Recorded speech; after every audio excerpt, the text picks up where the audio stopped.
Well, so was Hooche first, or what came first? No, Hooche has only been around for technically about a year and a half, but really 6 months. Yeah. Or 7 months from like full like start date.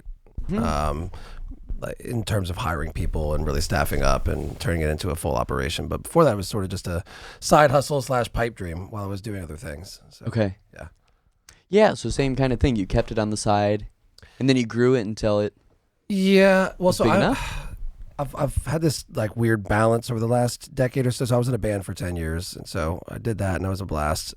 But then What was the band? it was called Sun Domingo. We were like a pop rock band. Actually, And my college band, we used to tour together on the East Coast. yeah, that's how we So met each other. we go way back. So that's how you know. So I you had met hair a, back You then. met a bunch of people on Yeah. tour, Oh yeah, sure. obviously. Oh yeah. A couple. But this Yeah. is not about me. This is about Edge. Of course. I'm gonna have to turn your mic off. Yeah, just wham. Yeah, he wasn't very good. Mike wasn't. Oh, I'm kidding. Yeah. No, I'm kidding. Yeah, so basically, I've just been working for a lot of other companies over the years. I worked at Sony. I worked at SoundCloud.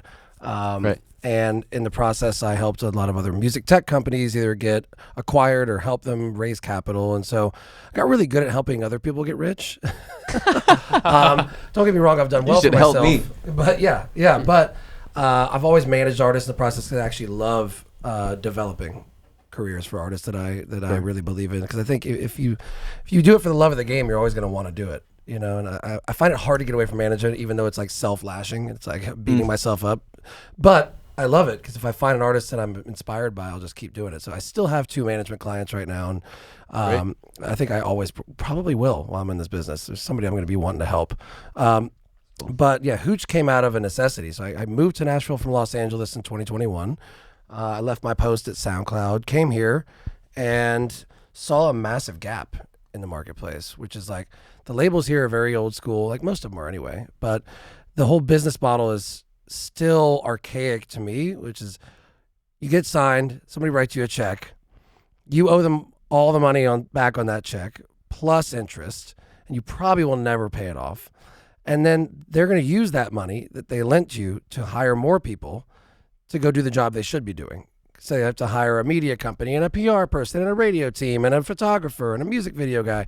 And all those things are great. You need all those things, but it's also not as heavy as it was in the 80s or 90s. You don't need a $50,000 music video. You don't need a PR person to go get you in Rolling Stone, because even if they do, you're not going to get any money for it. You're not going to sell more records and sell more tickets because you got featured in Rolling Stone.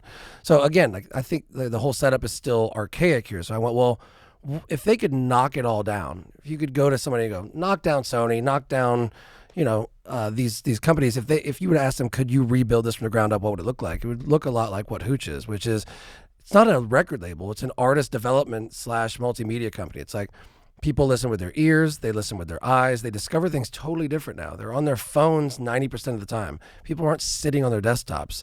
They discover while they scroll. So whether that's their favorite fashion person or their favorite artist, they're scrolling. So why not make that kind of content? Give them, find an artist you love, put them on podcasts, put them on radio stations, help them get out there, and then monetize it, right? So we monetize in several different ways. We have advertisers, sponsors, we have people who pay us, we have agency work, and then we also, on the record side, we take some ownership in masters when we get behind an artist. But again, very different from a standard label deal. But Which I think is smart. Yeah. It's a new day and age.